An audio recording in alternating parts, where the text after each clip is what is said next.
Bismillahirrahmanirrahim. Assalamualaikum warahmatullahi wabarakatuh. Saya Anggun Vertika, NPM 1804041022, Prodi Ekonomi Syariah, kelas C IAIN Metro. Kami di sini dari kelompok 8 akan membahas mengenai materi wakaf. Sebelumnya kepada Ibu Putri Swastika selaku dosen mata kuliah Pasar Uang dan Modal Syariah yang saya hormati, dan teman-teman satu perjuangan yang dirahmati oleh Allah. Baiklah, langsung masuk ke materi. Saya sendiri, Anggun Vertika, akan membahas mengenai pengertian dan dasar hukum tentang wakaf. Kata wakaf berasal dari kata waqafa dalam fi'il madi, yaqifu dalam fi'il mudhari', dan waqfan dalam isim masdar yang berarti berhenti atau berdiri. Sedangkan wakaf menurut syara adalah menahan harta yang mungkin diambil manfaatnya tanpa menghabiskan atau merusak benda dan digunakan untuk kebaikan. Secara terminologi, di antara para ahli atau fuqaha, baik Imam Hanafi maupun Imam Syafi'i, memiliki perbedaan pendapat mengenai definisi wakaf. Seperti yang dikatakan Imam Hanafi, mengenai wakaf adalah suatu sedekah atau pemberian dan tidak terlepas sebagai milik orang yang berwakaf selama hakim belum memutuskannya, yaitu bila hukum belum mengumumkan harta itu sebagai harta wakaf atau disyaratkan dengan taklid sesudah meninggalnya orang yang berwakaf. Menurut Imam Syafi'i, wakaf ialah suatu ibadah yang disyariatkan. Wakaf itu berlaku sah apabila orang yang berwakaf atau wakif telah menyatakan dengan perkataan, "Saya telah wakafkan," sekalipun tanpa diputus oleh hakim. Bila harta telah dijadikan harta wakaf, orang yang berwakaf tidak berhak lagi atas harta itu, maupun harta itu tetap di tangannya, atau dengan perkataan lain, maupun harta itu tetap dimilikinya. Jadi, secara kesimpulan, wakaf adalah suatu perbuatan hukum oleh pihak yang melakukan untuk menyerahkan sebagian harta benda miliknya untuk dimanfaatkan selamanya atau dalam jangka tertentu untuk keperluan ibadah dan kesejahteraan umum sesuai ketentuan ajaran agama Islam. Kemudian dasar hukum wakaf yang terdapat dalam Al-Quran surat Al-Baqarah ayat 267, yaitu A'udzubillahi minasyaitonirrajim. Bismillahirrahmanirrahim.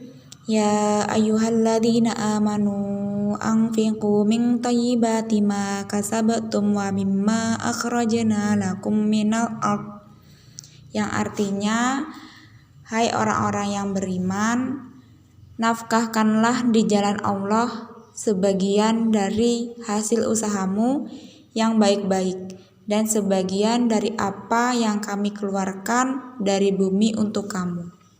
Di sini saya akan melanjutkan dari materi 1, yaitu rukun dan syarat wakaf. Dalam fikih Islam dikenal ada 4 rukun atau unsur wakaf, antara lain adalah 1. Orang yang berwakaf atau wakif. 2. Benda yang diwakafkan atau mauquf. 3. Benda penerima wakaf atau nazir. Dan yang keempat adalah lafaz atau pernyataan penyerahan wakaf. Jumhur ulama mazhab Syafi'i, Malikiyah, dan Hambali, rukun wakaf ada 4 perkara. Menurut Khatib As-Sarbun dalam Mughni Al-Muhtaj, 4 rukun wakaf tersebut adalah orang yang berwakaf atau wakif, benda yang diwakafkan atau al-mauquf, orang atau objek yang diberi wakaf atau al-mauquf alaih, dan sighat wakaf. PP nomor 28 tahun 1977 tidak mencantumkan secara lengkap unsur-unsur perwakafan. Kendati pun demikian, untuk memenuhi fungsi wakaf di dalam ketentuan umum dan dalam peraturan pelaksanaannya, nazir merupakan salah satu unsur perwakafan di Indonesia. Oleh karenanya, unsur-unsur perwakafan tanah milik wakif, ikrar, benda yang diwakafkan, tujuan wakaf, dan nazir. Pelaksanaan wakaf dianggap sah apabila terpenuhi syarat-syarat, yaitu A. Wakaf harus orang yang sepenuhnya menguasai sebagai pemilik benda yang akan diwakafkan. Si wakif tersebut harus mukallaf atau akil balik dan atas kehendak sendiri. Yang B. Benda yang akan diwakafkan harus kekal zatnya. Berarti ketika timbul manfaatnya, zat barang tidak rusak. Harta wakaf hendaknya disebutkan dengan terang dan jelas kepada siapa dan untuk apa diwakafkan. Yang C. Penerima wakaf haruslah orang yang berhak memiliki sesuatu, maka tidak sah wakaf kepada hamba sahaya. Yang D. Ikrar wakaf dinyatakan dengan jelas, baik dengan lisan maupun tulisan. Yang E. Dilakukan secara tunai dan tidak ada khiyar atau pilihan, karena wakaf berarti memindahkan wakaf pada waktu itu. Jadi peralihan hak terjadi pada saat ijab qabul ikrar wakaf oleh wakif kepada nazir sebagai penerima benda wakaf. Mungkin sekian dari saya, akan dilanjutkan oleh materi ketiga. Assalamualaikum warahmatullahi wabarakatuh. Nama saya Raida Rumaisa, NPM 1804041133. Di sini saya akan melanjutkan materi yaitu tentang macam-macam wakaf. Wakaf sebagai suatu lembaga dalam hukum Islam tidak hanya mengenal satu macam wakaf saja, tetapi ada berbagai macam wakaf yang dikenal dalam Islam yang pembedaannya itu didasarkan atas beberapa kriteria. Seperti yang dikemukakan oleh Ahmad Azhar Bashir, yaitu yang pertama, wakaf ahli atau keluarga, ialah wakaf yang ditujukan kepada orang-orang tertentu, seorang atau lebih, baik keluarga wakif ataupun bukan.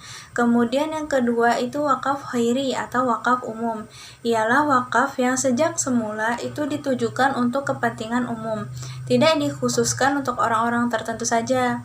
Nah, wakaf khairi ini itu sejalan dengan jiwa amalan wakaf yang amat digembirakan dalam ajaran Islam, yang dinyatakan bahwa pahalanya akan terus mengalir sampai bila wakif itu tuh telah meninggal, selagi harta wakaf itu tuh masih tetap dapat diambil manfaatnya.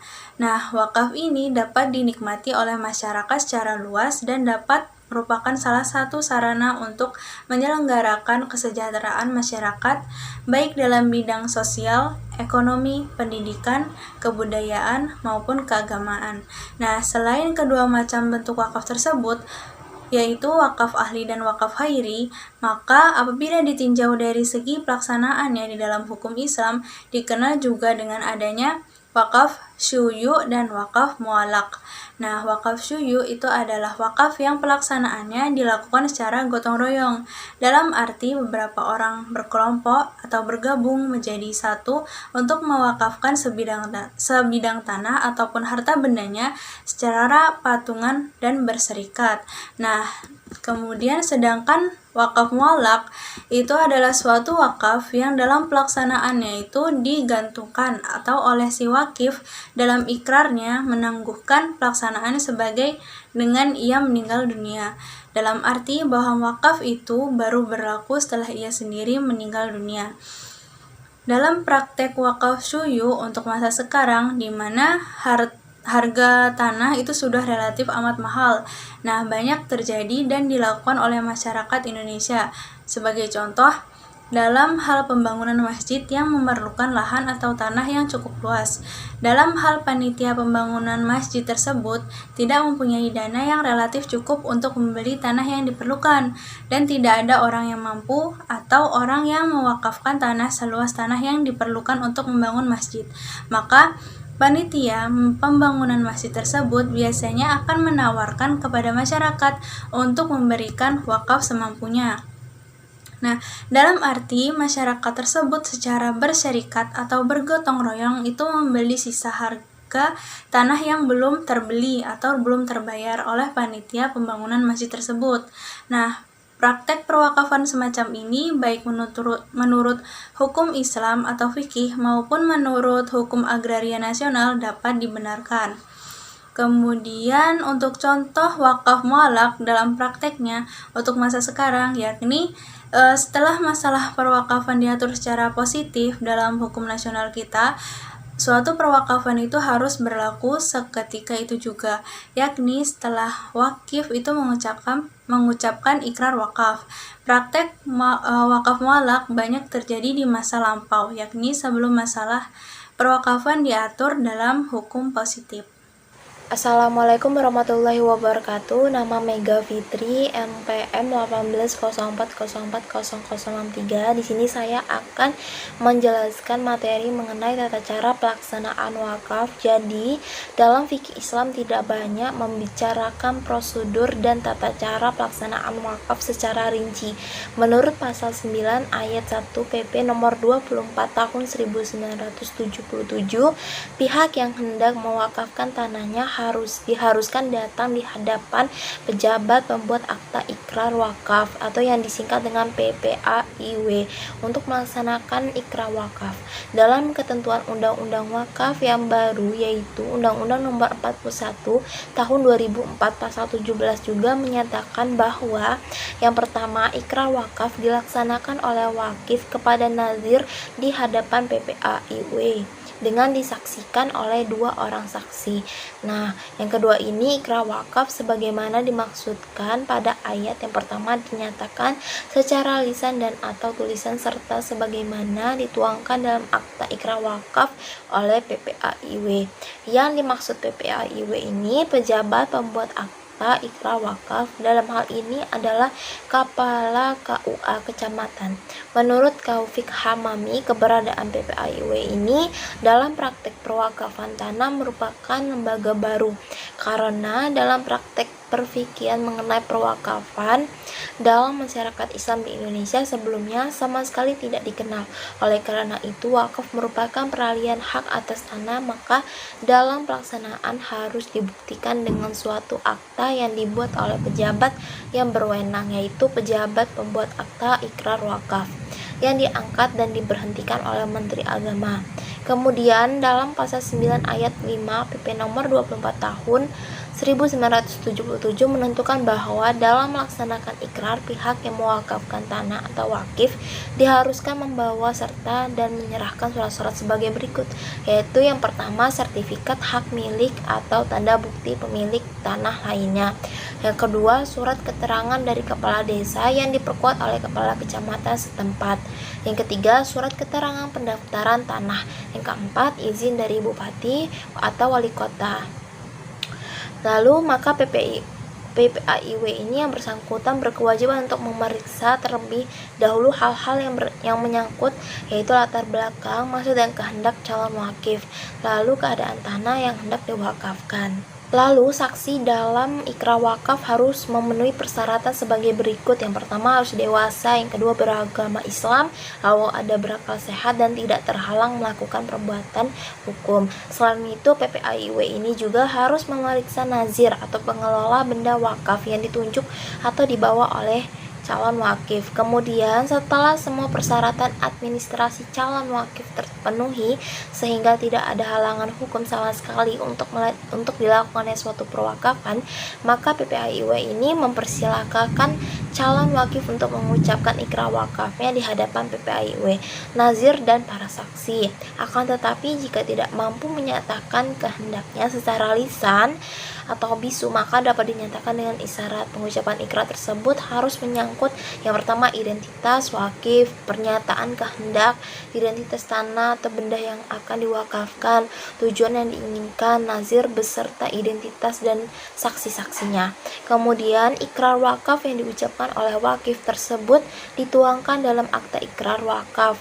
Demi keseragaman, maka bentuk dan model akta ikrar wakaf ditetapkan oleh Menteri Agama. Sekian yang dapat saya sampaikan dan saya akhiri. Wassalamualaikum warahmatullahi wabarakatuh.